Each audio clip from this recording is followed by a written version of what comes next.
Welcome to the Magic Marine Daily Show in Porto, Portugal's second city.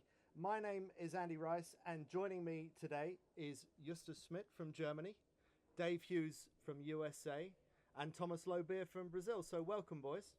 Thank you. Today, Wednesday, is the final day of qualifying for the girls in the FX, and it's day 2 for the boys. We've got 3 days of qualifying in total, 3 days of finals, and also on the final day, an afternoon of medal racing.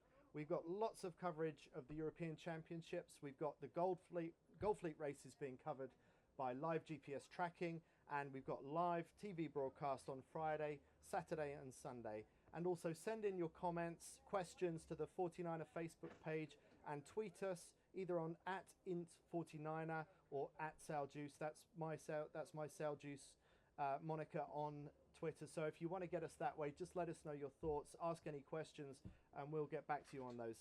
Now, every day on the Magic Marine Daily Show, we have a controversial topic. And yesterday with the FX girls, we talked about Olympic divorce. We asked the girls, and we also asked you online, if a team splits up, who should keep the points on the ISAF rankings? So very quickly, boys, what's your thought about that? If you went your separate ways with Max in the 49er, for example, Justus, and you were carrying on in the 49er, who should keep the points on the ISAF World Rankings?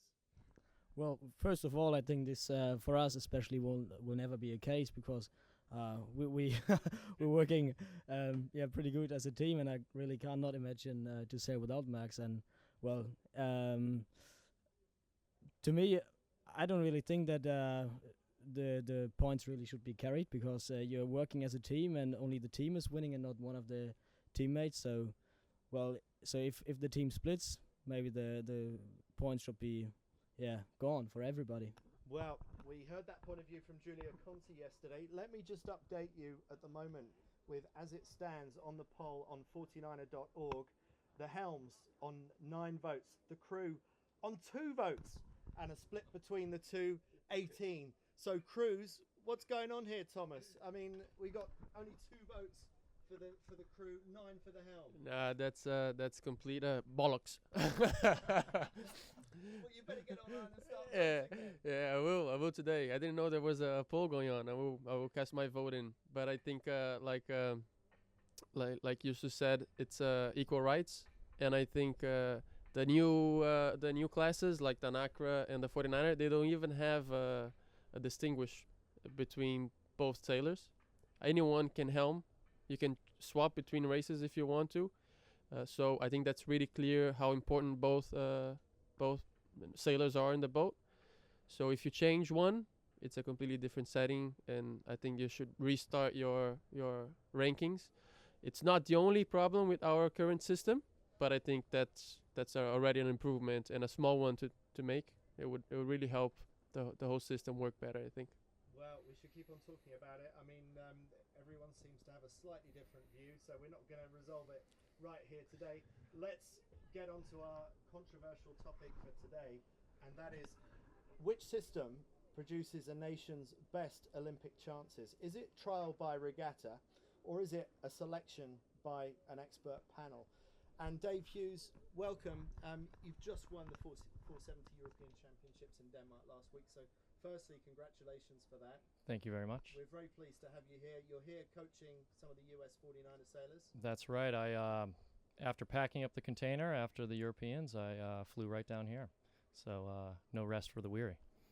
And I would think that as a US sailor, you've probably got some views on this topic. What do you think produces the best sailors? Are we talking about what's fair, or are we talking about who's going to actually produce the best chance of medal success for a nation?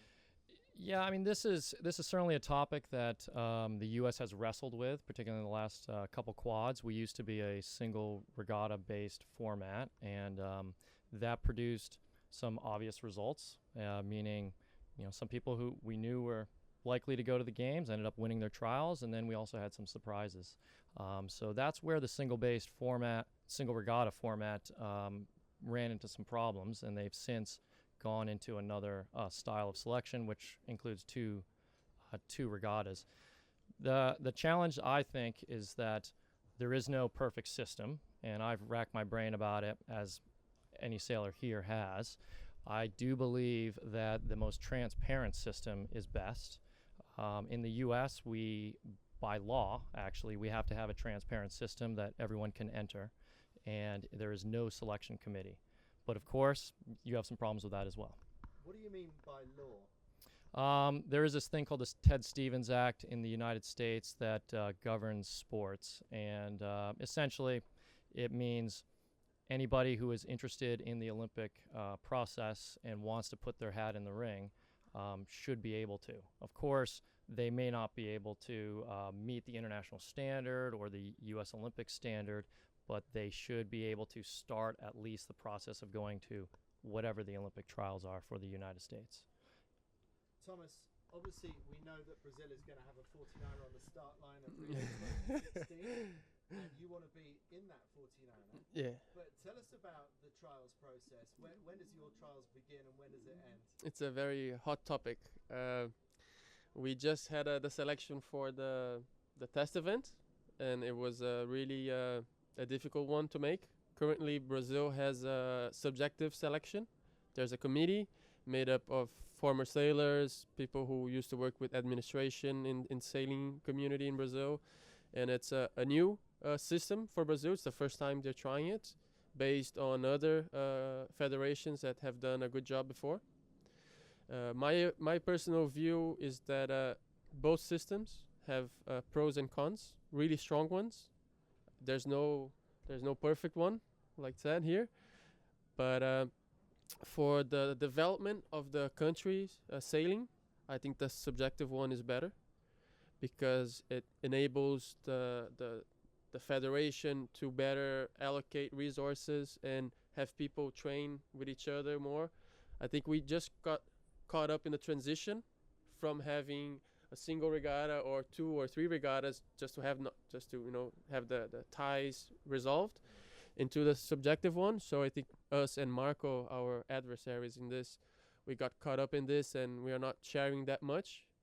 But that could have been resolved if we had anticipated some problems earlier in the campaign.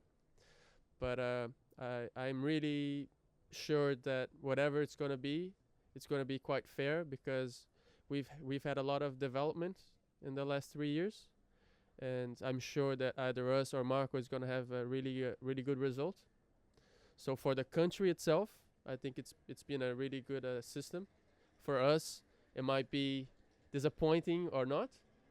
I think it really is up for our sailing. In the end, whoever gets the best results, and that keeps us on edge.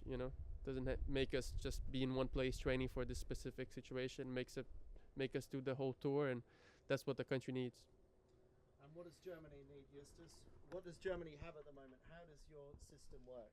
Well, in Germany, since years already, we have the trials. So in our case, especially, we now have 3 regattas, starting with the Europeans now, followed by the Worlds and Palma next year.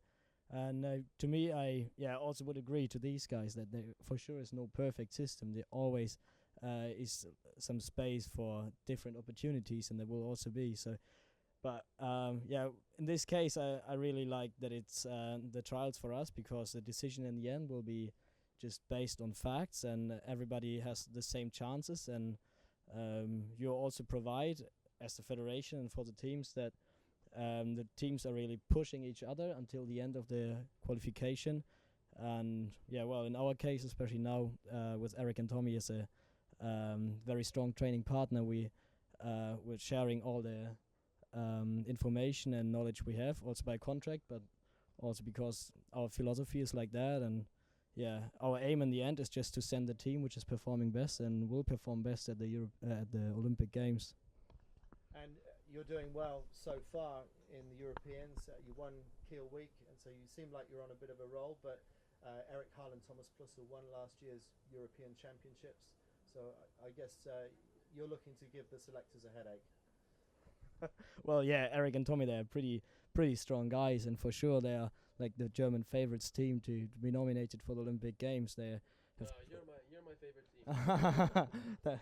Thanks a lot. Yeah, well, they've proven themselves in a lot of international regattas that they also can be not only top 10, they also can be winning the medals. And this is also like a different story. But I think our role in this part is also pretty good because we are now able to push these guys and just to be a strong opponent, and which is good for both of us in the end, I think. Well, thank you guys. I mean, one of the tough things in Olympic sailing is that only one team per country gets to go, and some could debate whether that's the right way to go, but that's the system we live with. It creates its own controversies, but for the time being, that's what we're going to have looked at today. If you want to click on this yourself, if you want to click on the poll, go to 49er.org and you'll find the link to the Europeans for Porto and give us your view on this particular topic. We'll be getting back to you tomorrow with another controversial topic, but for the time being, that's all for today's Magic Marine Daily Show. Stay online to watch some awesome 49er sailing coming up next.